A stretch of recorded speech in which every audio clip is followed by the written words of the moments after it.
Intellectually engaging to think outside the lines with conversation about the nation that never leaves you blind. Take a listen and pay attention. Here is where you find the educational, sensational meeting of the minds. Yeah, it's the meeting of the minds. Meeting of the minds. Welcome everyone who is tuning in. I am C'est La Vie, and I'm here with some really, really great friends of mine. I have my girlfriend, Nicole Conway, and her awesome husband, Conway Jr., who both of them are great activists in the community and doing wonderful, wonderful things. So it's such a awesome opportunity to have two people that are doing such tremendous things that are also married. So, and I know you don't like the term power couples, but most power couples don't. But you know that I think that is exactly what y'all are. You say, oh, you know, we're just doing what we do, you know. So no need. Stay humble, right? Yeah. Sit down. So you know, she doesn't like the term, but really, really, really, they both are so powerful, and they are a unit, and we're gonna discuss that a little bit later on as well.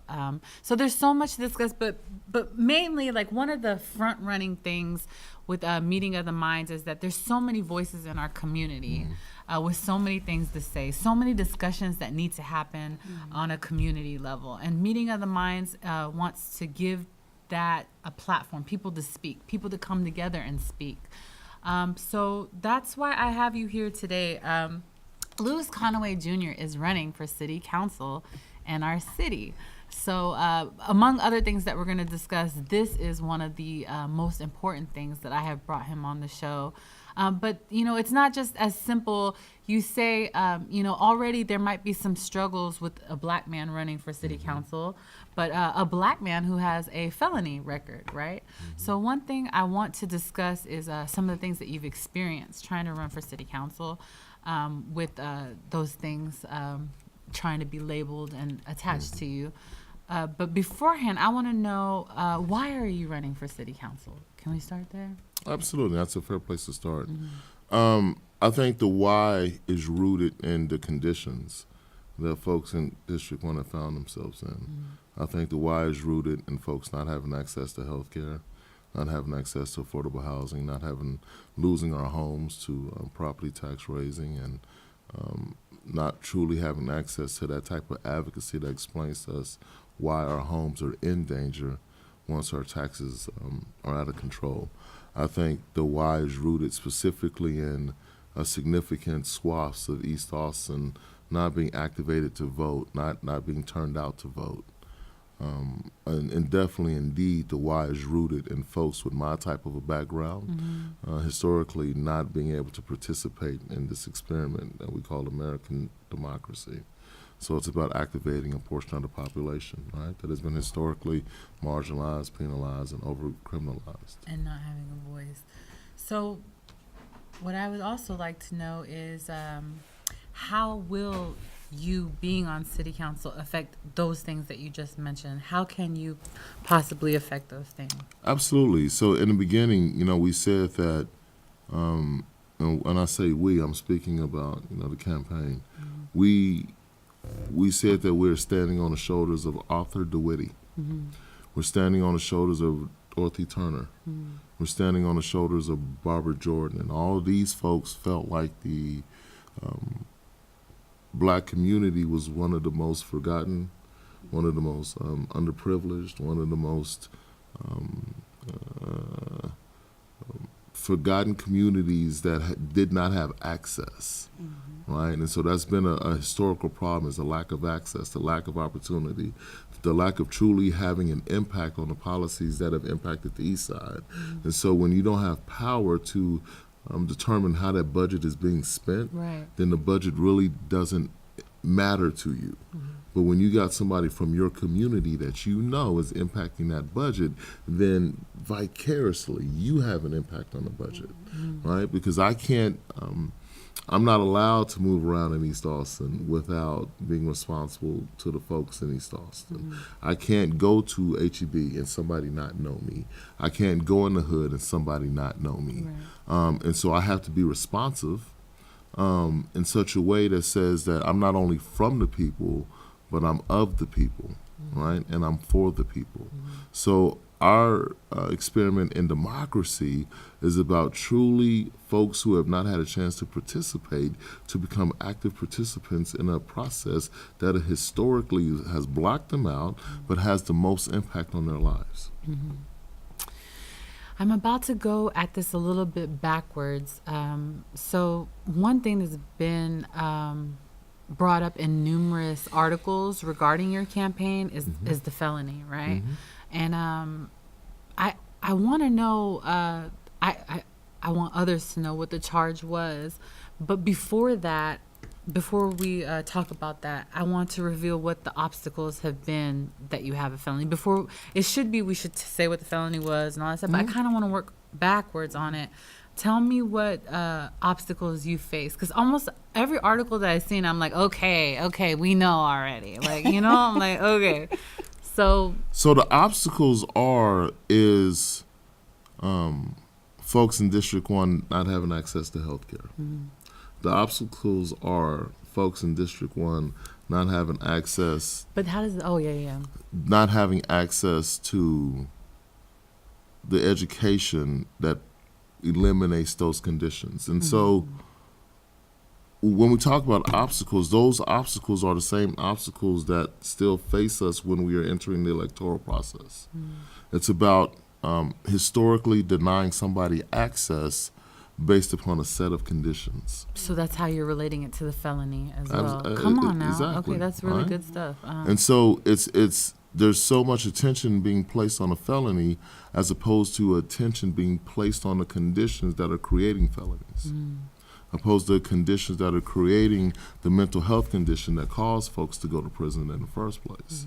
So, we can concentrate on my felony, but I think it's more important for us to concentrate on the hundreds and thousands of folks in Austin that had the same background as me and who want to have the same impact as me. So though this may be an outlier, and though this case may be one to highlight, this case is no different than the million other Texans who have a felony background, right, and who have tried to assimilate into life with employment and housing and being allowed to vote and being allowed to father and being allowed to husband. You see, all of those things stem from your inability to accept me as a candidate, because you can't accept me as a father either. You can't accept me as a husband either, right? Because of something that I did when I was 21 that I paid for, that you said when I accepted the sentence, that was my punishment. And so I think, the more we talk about, the eligibility issue centered around the felony, then that's us perpetuating this idea that the interest is never paid. Even though you've paid the principal on that debt, I'm still paying interest on it, right? I'm still paying interest because now it's not that the law says I'm disabled, it's the definition of what disabilities means, right? And as someone who has lived with that disability, I can tell you that I have satisfied the disabilities of my conviction. You understand? Yeah. And even more so, if you want to talk about it legally, they're saying that one of the obstacles, if you will, is me not being able to serve on a jury, right? Now, voir dire, were I going to serve on a jury, I would be removed voir dire because I had a convicted felon, which means they would use one of their strikes. So when you go to a jury and you're choosing people for a jury, you get a certain amount of strikes based upon whatever you think that person is, right? Well, as soon as they find out that I've been a convicted felon, they're going to strike me. You understand? So even if you alleviate that disability, for say, that's not going to have any impact on a jury process, right? Because you're not going to pick me for a jury anyway. They have to strike you, or they just would prefer?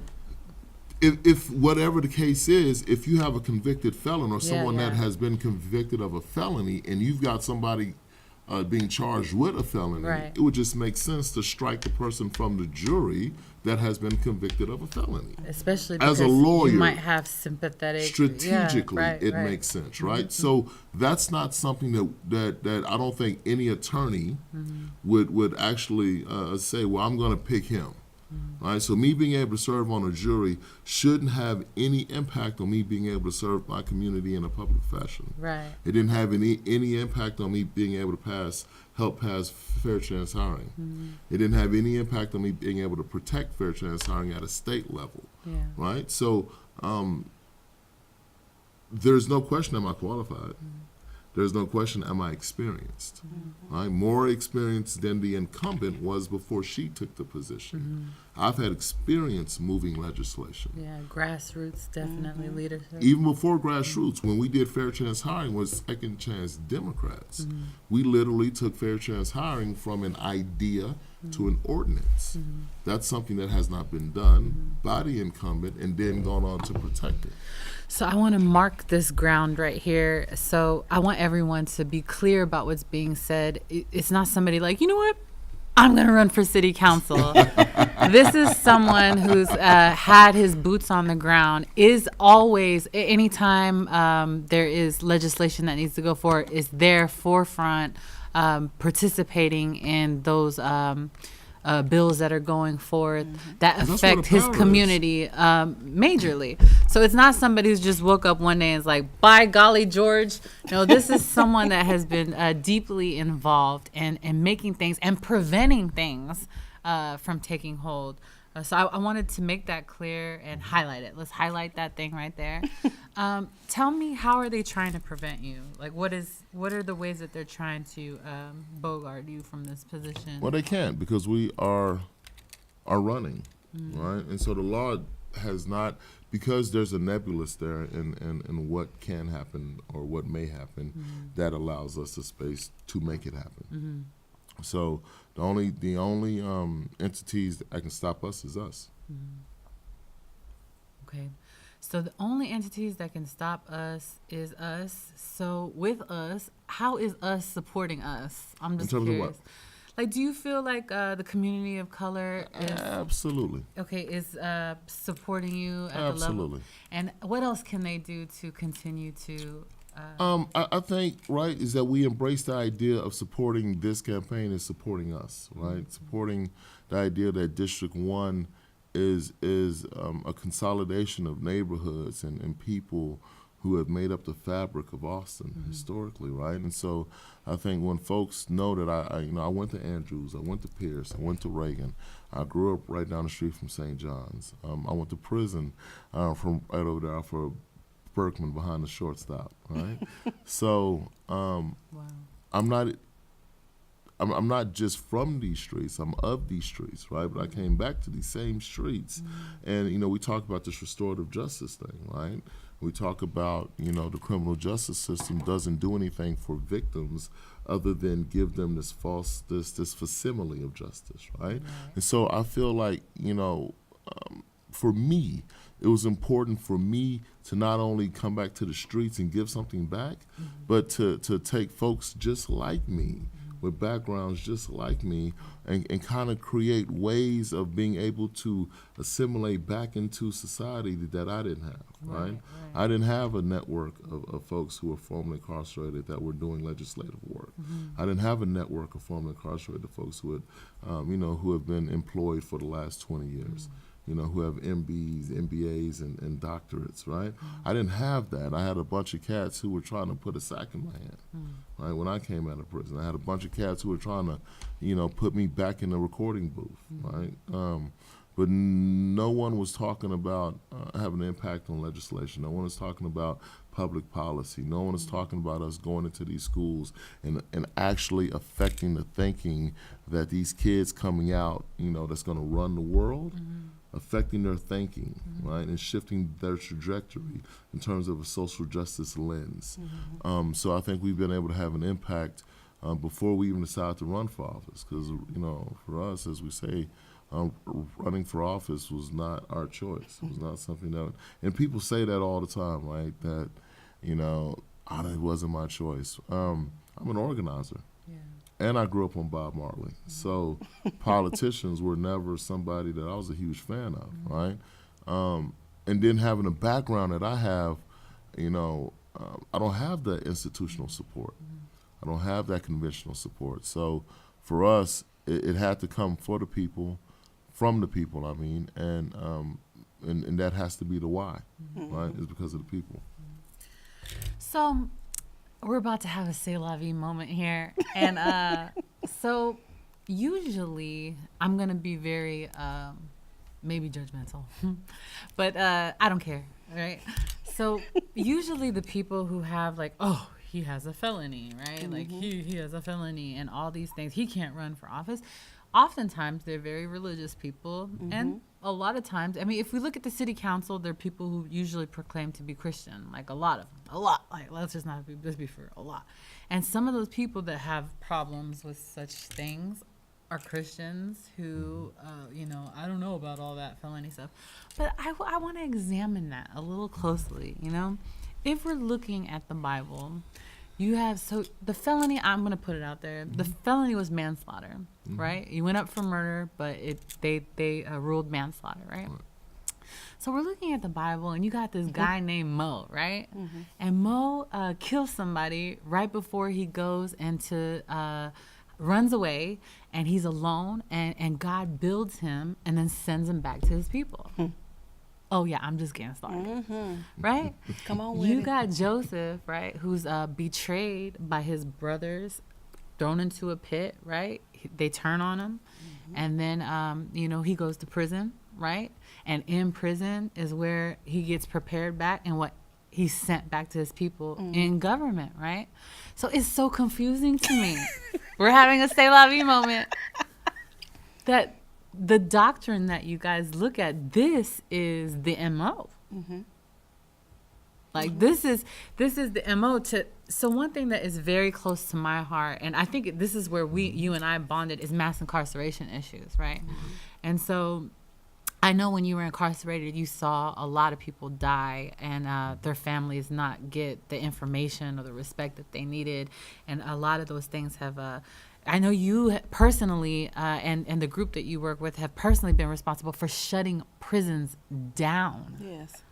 Grassroots leadership has been instrumental in the immigration fight as well as the detention center fight, and really not only shifting the narrative, but you're right, reducing the amount of beds that have been available for folks to be put in. Grassroots leadership, a 35-year-old institution that has worked at the intersection of criminal justice and immigration and mental health, have been very, very instrumental in always putting the private prison industry on the front burner in terms of being the industry that has been most detrimental to communities of color, particularly immigrant communities, and now we see that mass incarceration has become the mechanism, right, in which private prisons have been able to thrive. And so grassroots has been hugely instrumental in removing the effect. But still, with this new administration, we find ourselves behind the curve again. We find ourselves pushing for folks' rights, pushing for folks not to have to be paid the price for profit for others, right? And pain shouldn't be a source of profit. And we see how mass incarceration and these institutions have really destroyed families, destroyed lives, and continually destroying the fabric of our community morally, the fabric of our community spiritually, while lining the pockets of the rich and the few. So it seems to me that not only are you a qualified candidate, you are the best candidate because you have experience. If we're dealing with mass incarceration, if we're dealing with policing issues, if we're dealing with issues that are keeping the community of color back, then how much better to have someone who has touched and been a part of these communities and has experienced those things and has a long track record of being involved in community work, law work. So definitely, I think you are the prospect. And so there's so many people that I want to see you. And in just a minute, we're gonna take a turn, because if you think that he's awesome, wait till you meet his wife. Okay, we're about to go right there. But before we do, there's one more thing. You know, Lewis, I really thought that once you started running, that you were gonna take out your lip piercing to appease some masses, and when you didn't, I just loved him even more. I was like, that's my friend. Absolutely not, right? Because it goes back to what you were saying earlier. You're right. This campaign is about criminal justice issues, right? But not everyone has criminal justice issues. Some folks have property tax issues. Some folks have healthcare issues. Some folks have public transportation issues, right? And so the folks that have these issues look just like me. Come on, Lewis. Some of them have tattoos. Some of them have piercings, right? But we don't think those folks are eligible to have a voice on city council because of how they look, right? Regardless of what's in their head. So I think it was important for me to not only break this stereotype of a formerly incarcerated individual, but also break this stereotype of what does a public official look like? What does an elected official look like, right? And forcing people to check their perceptions at the door. I grew up big and black, so I've always kind of stood out. I've always kind of been an anomaly, if you will. Yeah. And so as that anomaly, we have never felt comfortable conforming. We have never felt comfortable inviting people to conform, right? And I think, because I had this conversation with a good friend of mine, he said, man, you've got the look, you've got everything, but just lose the piercing. Oh, I'm so glad that you did. And I'm like, if I do that, then I lose the whole reason why we're running. But right? man, I can't even tell you, when I saw that you kept it. It's like it set me who I am. But it's necessary to change the rules. So Absolutely. Being a black man, being a man who's been incarcerated, being someone that has a piercing, but who is qualified. We're not saying let's just throw somebody in there because he I think Leslie had ran for there was a man named Leslie, he used to dress in a thong, and he just ran for governor, and I was like, woo, I'm voting for Leslie. Yes. But this is not that. This man is really put in work. I told you that Leslie was an inspiration. I said if Austin can accept Leslie running for mayor for 3 times, I was in for it. Right? I was down for it. Yeah. She was an inspiration, right? Seeing that someone who was obviously marginalized because of their gender, because of their orientation, and because of being in between homes. What better underdog candidate, right? So again, I stand on those shoulders. I stand on the shoulder of Leslie.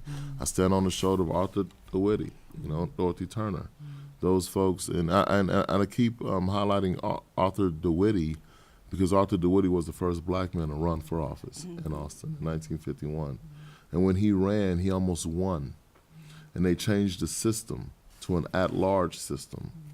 And that is the system that Sister Aura was able to usher out when we ushered in the 10-1 system. But the reason why they changed it is to keep folks like Arthur DeWitty out. Right? They would have never had an opportunity for folks in our community to determine who we want. So let's talk about that as well. Are people that look like you, piercing, skin tone, whatever have you, are they voting? I think historically there hasn't been. I think that was one of the impetuses, right, of why we decided to run and why it became, because when the idea for us to run came, it felt like ambition, right? It felt like us just being in office just to be in office, right?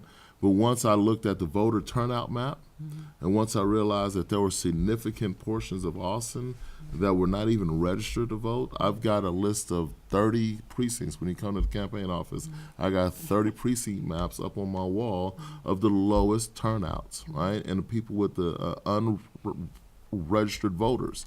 There are precincts that have hundreds of unregistered voters. And so the campaigns strategically, you go after people who vote.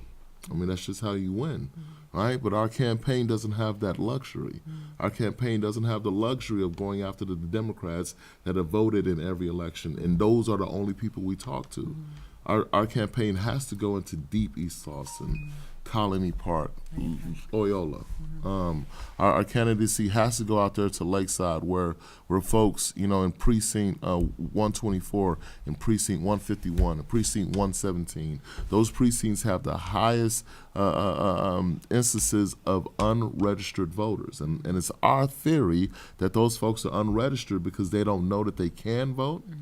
Because they have a background, or they're unregistered because they don't even know that local politics has the most impact on their lives, right? And so they have been convinced that the only voting that matters is when we get into a Democratic primary election, right? And the fact of the matter is that when you don't vote local, then you're not voting for the thing that actually has the most impact on your lives. Let's highlight this moment, please, shall we? Let's break out the highlighter. Let's say it one more time for our viewers. Highlighter. One more time with the highlighter. Local voting has the most impact on your lives, because those ordinances, the sound ordinance, the taxes, the zoning, the way who determines how much you pay for electricity, who determines how much you're paying for a parking fine, right? So those things that have tangible impacts on your life right now, determining your access to MAP, the medical access program, determining your access to subsidized housing outside of the federal government, right? Those are things that the city government literally has its hands on and jurisdiction over. And so when we lose sight of the fact that the local electorate has such a powerful part in this thing that we call democracy, the most important component of democracy is the citizen, particularly the unregistered voter. It's the unregistered voter that oftentimes puts people in office. You understand that? It is. It's the unregistered voter. We saw evidence of that. And they'll argue, right? They'll argue and say that, no, Trump did a good campaign, this and that. The reality of it is that voter apathy had a greater impact, right? People who Folks, probably never would have voted absolutely. got up off their butts to go as a vote. matter of fact, I was just watching, I watch these old films and these old shows, and they were talking about the race with Goldwater, Barry Goldwater, and they were saying that up to that point, black folks voted Republican, right? But when Goldwater came in, the old man who was like a precinct chair, he said, well, I'm going to do what most folks around here is going to do. I'm going to go fishing on that day, just so he didn't have to vote Republican for that guy Goldwater. Well, we did the same thing with Hillary, right? The Democrats gave us such a poor choice, such a poor option, and then they cheated Bernie out of office. They cheated him out of the candidacy. What am I thinking about? They didn't choose him for the DNC, right? And we know by the emails that he was cheated.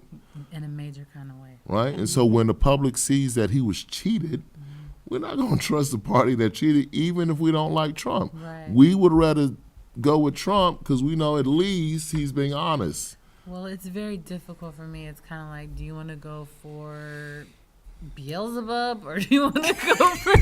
So I think what happened in Alabama is a blueprint for how the Democrats are going to have to move forward in the future.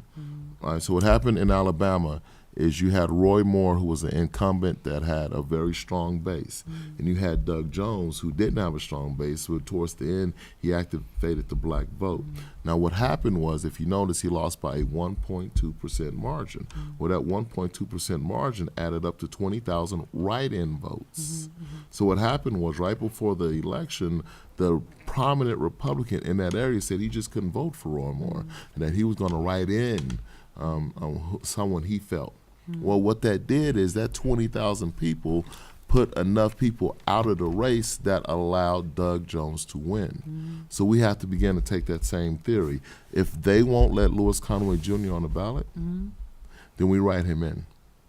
And that you can do that. We absolutely can. Right now, Highlighter, bust the highlighter. we absolutely can, and that is the Wow, other. and that would be unprecedented, like never before, too. Like a man who got wrote in won. Let's all take a mental picture of that thought as well, And highlight Again, it. this is and highlight know, it, put a circle around it. Stars. Let's put a star check I'm mark. a student of history, and so the student of history says that the Constitution was written with the idea that this thing that we call Are they not democracy letting you on the is ballot? an experiment. Are they Well, not letting- we don't know yet until we file, Okay. and that's not until July. So now we have, it's about to get sticky, but this is one thing we have to address. And Nicole, on this one, feel free to, if you have a thought, chime in on this one. Okay. I want to a little bit talk about some of the barriers that are to voting, right? And you discussed some of them and many of them, right? But one thing that I talk to a lot of people, y'all know that, and I got my ears to the street. I want to see what people are saying. And something that I've heard repeatedly is, there's ideas of, maybe the black community and people of color shouldn't try to integrate. These people, they don't want you, Lewis. They don't want you there. They have created systems in place to keep you out. Stop trying to get in there. Stop trying to get people to support you to get in there.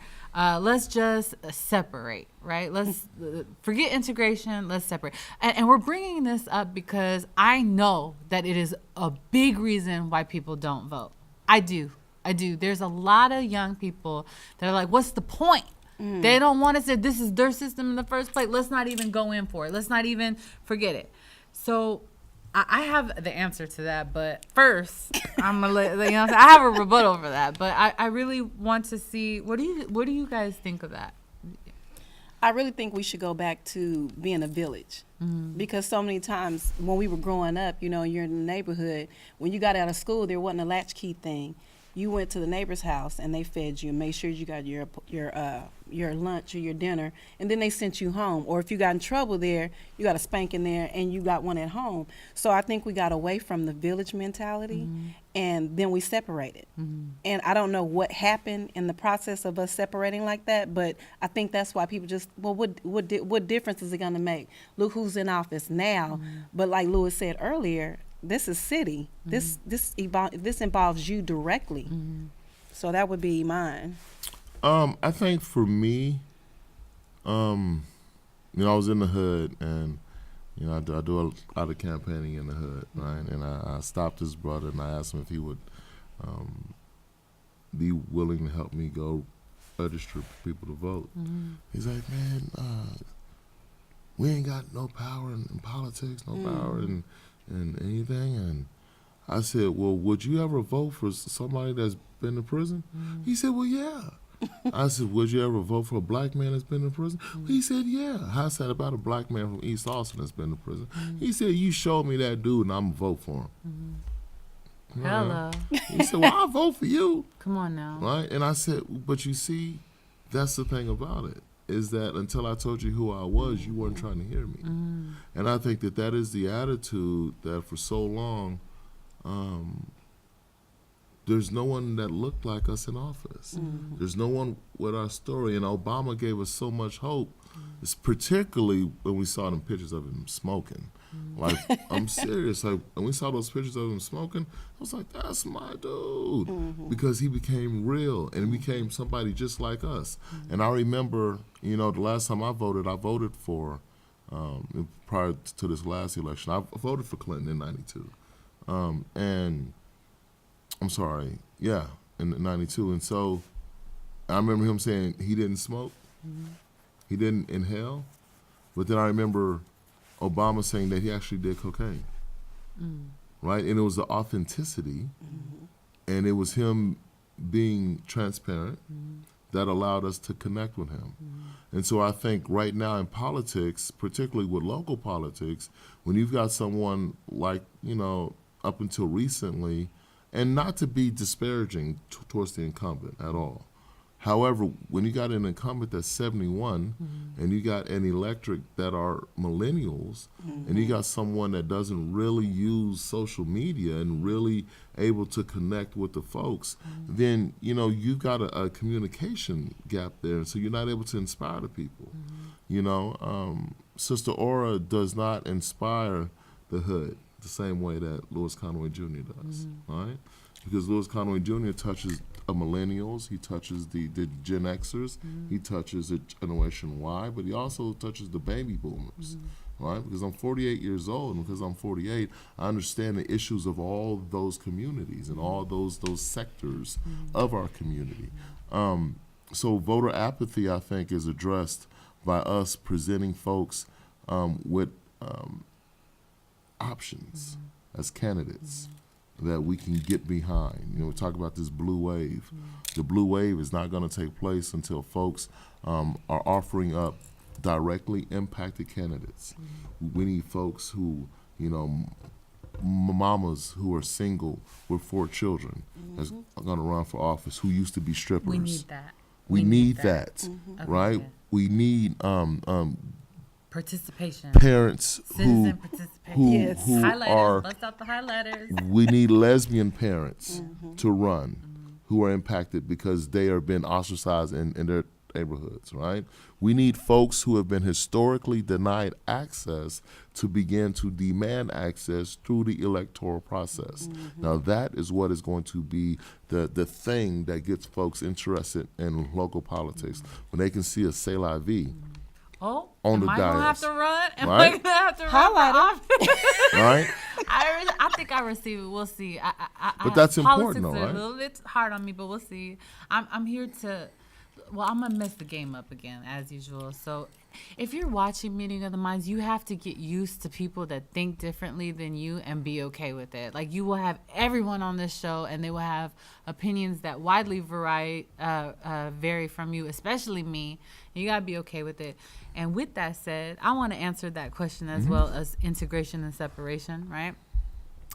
I actually like both theories. So I know the children of Israel, when they were occupied, right, in another area with another, like, let's say Romans or whatever have you, they had their own thing going on too, like their own laws, their own court, their own, this and that, while another thing. So I'm not against that, actually. So if you want to develop, a community and things like that does those things, I'm actually for it, and I'm down for it. But in the meantime, Tell me. when we have things like before the Sandra Bland Act happened, before y'all got that pushed through. Shout out to AJC, Fatima. Come on, Fatima. Shout out to Injira. Shout out to Chris Harris. Shout out to a lot of folks that worked that. And so Latasha. Keep shouting them out. I don't want to interrupt the shout all out them folks, because I want to make sure I get folks out there Yeah. who worked on that. So, Christina Brown, come on. BSN, Counterbalance, all them folks. Yeah. So when you, these things change things, right? I think now, in order for them to search your car, they have to have written. Absolutely. That changed something. Had a direct impact. It had a direct impact. So in the meantime, until y'all want to organize that separation or whatever, thing y'all have going on, I'm for it, actually. I think communities of color need to do a lot more of their own policing, a lot more of their own judging, and all that. I'm fine with that. But in the meantime, there are mass incarceration issues going on. There's so many things going on that there's a man right here willing to go and be your representative, to represent you, right? And I think what you're talking about is that philosophical paralysis, right? Where people where people are talking about, for instance, like, we shouldn't even work on criminal justice reform if we're abolitionists. Right, because as an abolitionist, we don't believe in prisons. So what's the point in working on reform if you don't believe in prisons? What's the point in voting if I don't want to integrate? Come on now. You understand? It's the same Yeah, concept. yeah. So what I explain to people is that as an abolitionist, I realize that we are at one space trying to get to another space. Right. And in order to get to that other space, we're going to have to incrementally nudge that needle, right? And that means that this needle doesn't jump. We don't move 100 spaces. Sometimes it only moves one. But we have to approach it just like we approached slavery, right? When we found a reason that it did not work, and we stuck to that reason, it did not work. And we have to take that same approach to this idea of, early on, Marcus Garvey, Malcolm X, the Garveyites, when he talked about the Black Star Line, when he talked about the Back to Africa movement, he wasn't just talking about a physical Back to Africa movement. He meant a spiritual Back to Africa. He meant a mental Back to Africa. He meant a whole transformational move back to the motherland, right? Now, that thing doesn't require us to desegregate ourselves from this American system, particularly a system that we helped build. And I think that's the biggest problem I have with it, is that we are willing to throw away something that we helped build. Rock and roll, it's the same concept. We built rock and roll, but if you talk to the average black person, I don't mess with rock and roll. Without Chuck Berry, there is no rock and roll. Without Little Richard, there is no rock and roll. You understand that? But you got this billion-dollar industry that we have thrown away because... It's okay. I did it to you too earlier. Because I know you saw it. You tried to dodge it. Yeah, because it's not ours, and that's what I'm saying, is that we have given electoral politics over to the rich and the few. Right? We've given electoral politics over to folks who are willing to show up. Right? It takes no more effort to show up at the booth than it does the club. Hold on, let that marinate. Oh, yeah. I wanted to pull a highlighter on now. Let that marinate. Pull out your pins. It takes no more effort, right? But it gets even better. It takes just as much effort to send, to go to somebody's, who's trying to do something, particularly somebody in the community. It takes as much effort to support them as it does to support the weed man.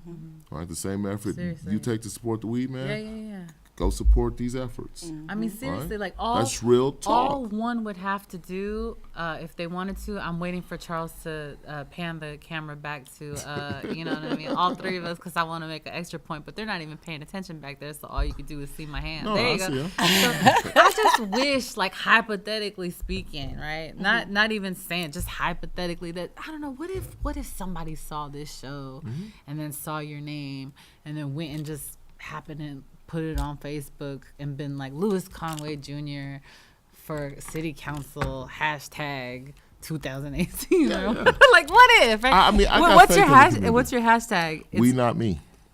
We Not Me. We Not Me. What if they, I'm not saying that they should, but what would happen if if they identify with you in any way, if they take C'est La Vie's advice and they're like, this man is really, really qualified, right?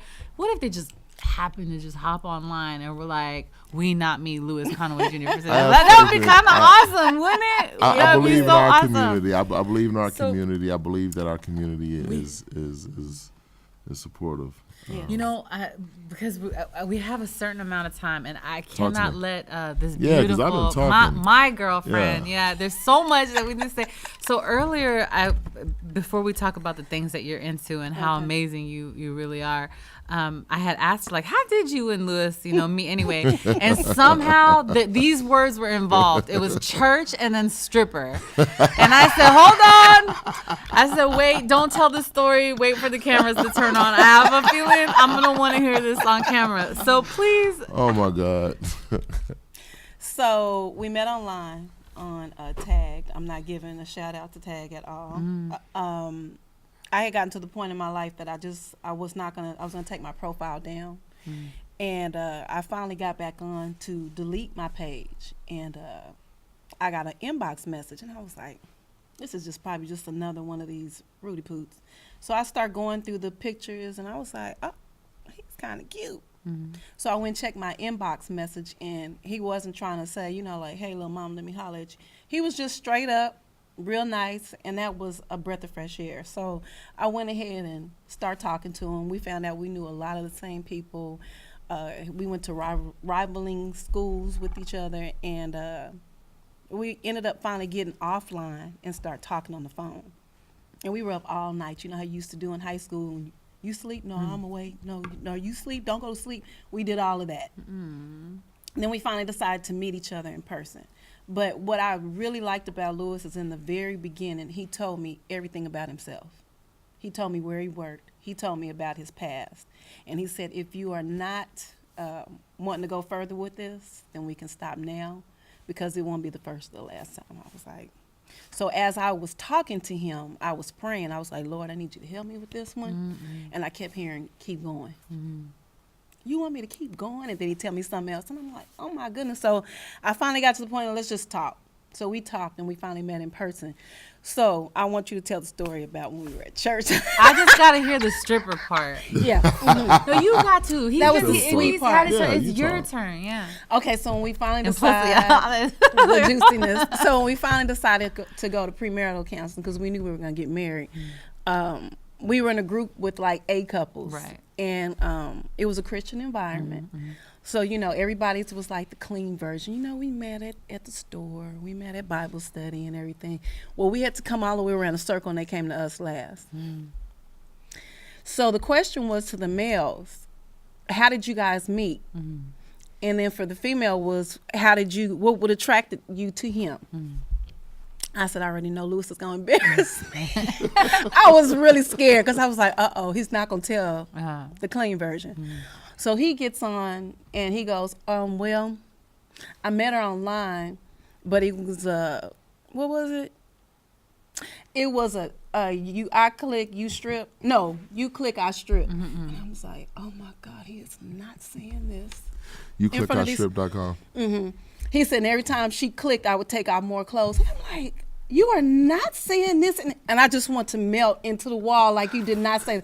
The room got completely quiet. You could just drop a pin and didn't hear anything. And then all of a sudden, You've someone got to says, tell me about chocolate champagne. Wait, and then someone says, chocolate champagne. So he said his name was Chocolate Champagne. Oh He told my all this information to God. these people, and at that point, it's just silence. It's good for church folks to experience stuff like They that. got nervous. I'm glad. It's good for their health. So then it got quiet, and someone goes, well, one of the instructors just go, Jesus heals. The room just fell out laughing. I said, he's just joking. They were like, oh, my goodness, I just didn't. I was like, yeah. Oh, my gosh. Chocolate champagne, really? embarrassing. Yeah, that's my stage name. It was chocolate champagne. But It's as she good said, for she them. It kept puts hair on running church her folks' credit chest. card. Well, not just the chest, all She over the body. kept running her credit card, and by the end of the night, my name was contacts and tattoos. What? Yeah, This because is that's what all I I had had to deal on. with This is what I have to deal with every day. I don't know what you're talking about. So this is good stuff. So, so Nicole is very involved in the community as well. Absolutely. She's into mental health. She also, before we talk about the event that you have coming up, I know you're public speaking at an event. What's the event called? It's The Central Texas African American Family Support Conference, and you're speaking. I think that's in February, maybe. February 27th through 28th. Yeah, and so you do things like that. Just activist, speaker, author. You've written a book. What's the name of the book? Coco's Chronicles. Coco's Chronicles. And then my favorite part, my girl is into fashion.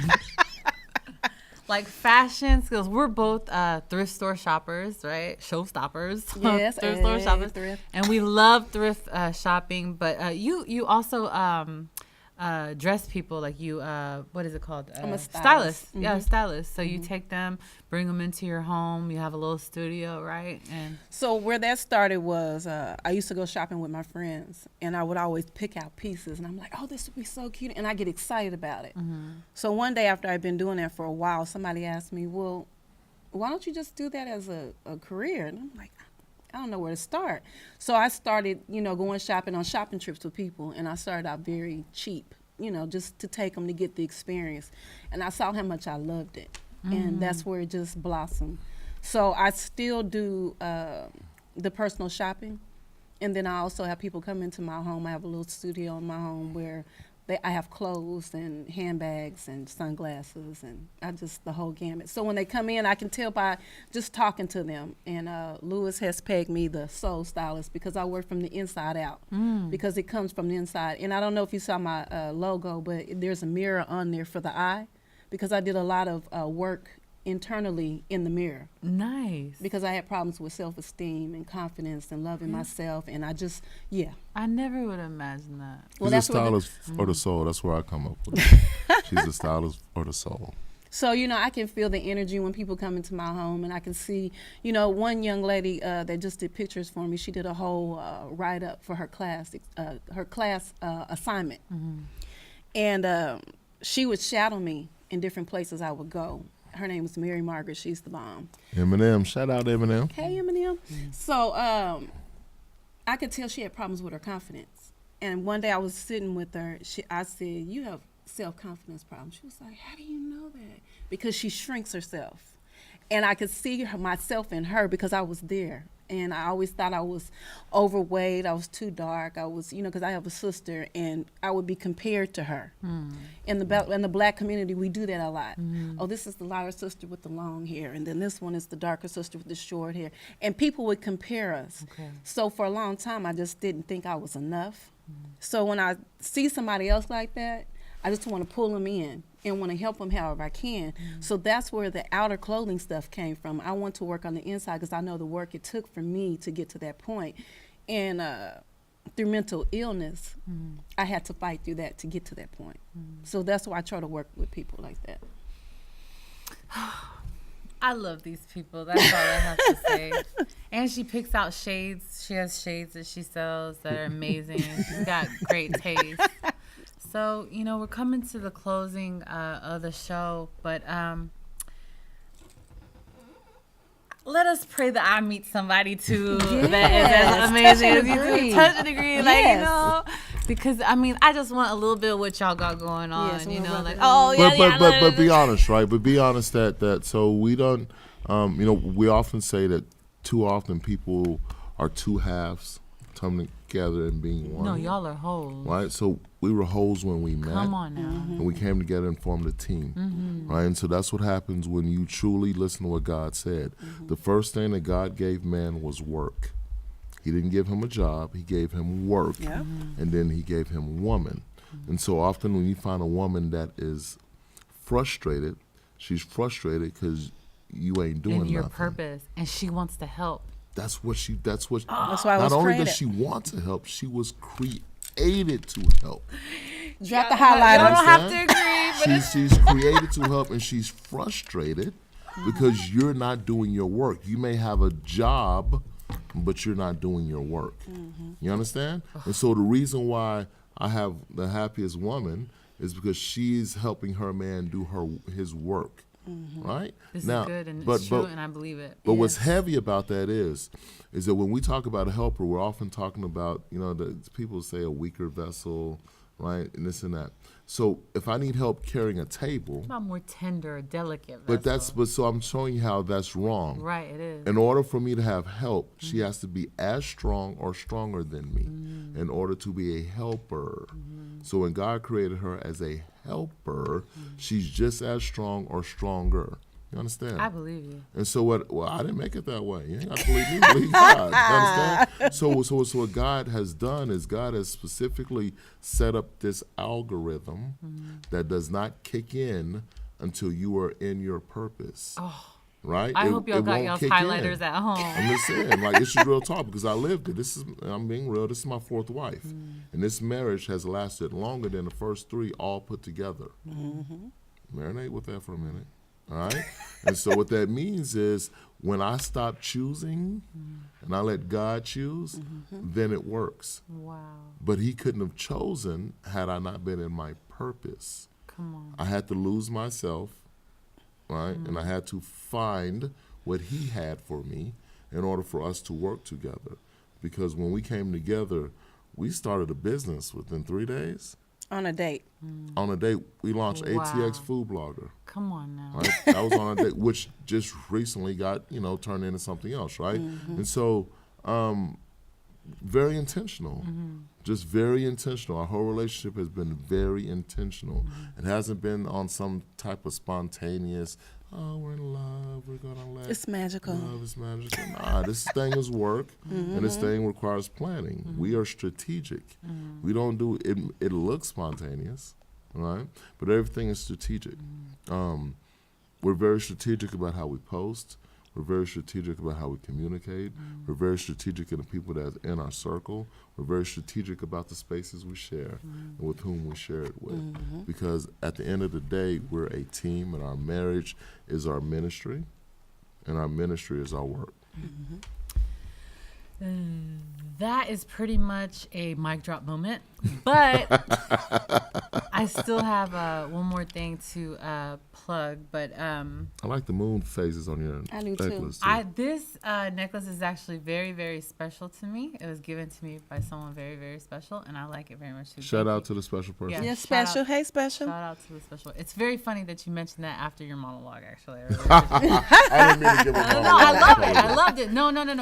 That was like my favorite highlight moment. It was like one of my favorites. There was one more before that, but that was my second favorite highlight moment.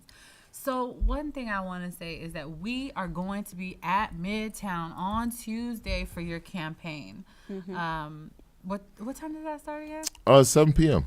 We're gonna have folks out there at 7 p.m. Gonna hang out with some free wings, and You didn't folks. say free wings. He said free Yeah, wings. free I did not wings, know it was man. free If wings. y'all- You didn't I say need free free wings. wings. If I would have known it was free, I would have made arrangements to get there early. If y'all like wings and y'all happen to have heard about somebody doing something in Midtown on Tuesday around after the Tuesday after Monday, They could if they wanted to. if they If could, they if they wanted wanted to. to, on the day after the 15th, they could if they wanted to. Yeah. Ease We're not by. saying you have to, but we're just Y'all saying could that if ease you by, want say to. hello to Mike Cash, Hey, Mike Brandy Cash. Cash, my man JT Stunner, Yes. my man Papa Joe's over there with the fried chicken. Oh, yeah. If they just wanted to, now I ain't got we to. ain't got to. We're not saying go do it. We're They just saying wanted if to. somebody happened to maybe You Just know. want to pop by. You want to, you can go and particularly if you had $20 in your pocket, Oh, all the you more. know, you could want to come through Come and say on. hello, because my Donation. wife gonna eat her, and she gonna look pretty. I believe it. And I'm her girlfriend, so I'm gonna be Hey, just she gonna be Look, cute too. look like a Persian princess. coming through. I got Yes. Well, Absolutely. everyone, I hope you can see the value in this show. I can hope you understand why we did it. And so all I have to say pretty much is Louis Conway Jr. for City Council. Can I look at that camera now? Fine. Yeah, let's look at it. Let's look at Thank it. you. I ain't Louis had a Conway chance. Jr. Thank you. How you doing? We ain't had a chance to look at the camera the whole time. We looking at her. How y'all doing? You're so silly. Thank you so much for watching. Thank you. Thank you for having us. Intellectually engaging to think outside the lines with conversation about the nation that never leaves you blind. Take a listen and pay attention. Here is where you find the educational, sensational meeting of the minds. Yeah, it's the meeting of the minds. Meeting of the minds.